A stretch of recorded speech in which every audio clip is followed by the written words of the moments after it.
ჩვენ ამ მომენტიდან გამოვსით უფალთან სიახლოვეს, გამოვსით მასთან ღრმად პიროვნულ სიახლოვეს, სიყვარულით გაჟღენთილ სიახლოვეს, განვიცით მგზნებარე აღმამფრენ ტრფიალს, რომელიც ენით უთქმელი სიხარულით გამოიხატება.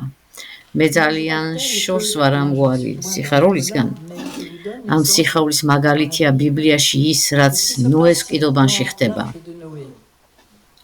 წარღვნა ეს წყლის მატრიცაა. ნოე იღებს ბრძანებას, რომ ააგოს კიდობანი. კიდობანი ცეცხლის მატრიცაა.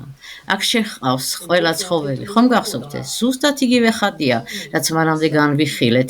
სულით ცეცხლით ნათლობის ხატი, ანუ ცხოველური ენერგიების გულის საკურთხეველზე გარდაქმნა.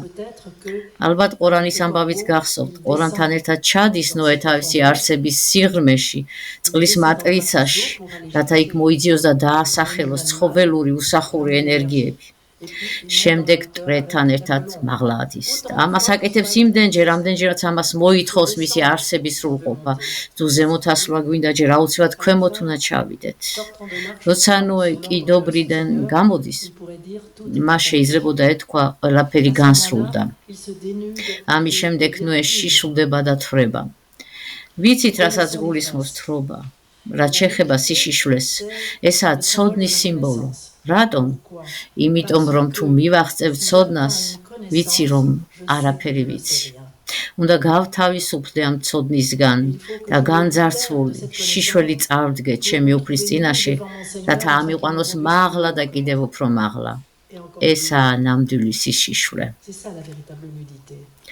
ებრაულად სიშიშვლე და საზრიანობა, მოხერხებულობა ერთი და იგივე სიტყვა. ეს არის ცოდნა, რომელმაც იცის საზრიანობის გზები, რომელმაც იცის გზის ხელოვნება, გულის გზის ხელოვნება. გულის გზისა, რომლის შესახებაც ვცდილობ გასაგებად გესაუბროთ ამ დღეებში. გულის გზაზე დგომა მოითხოვს განძარცვას, გაშიშვლებას. ანუ უნდა მივიღოთ ის, რომ აღარაფერი გვესმის, რომ აღარაფერი ვიცით.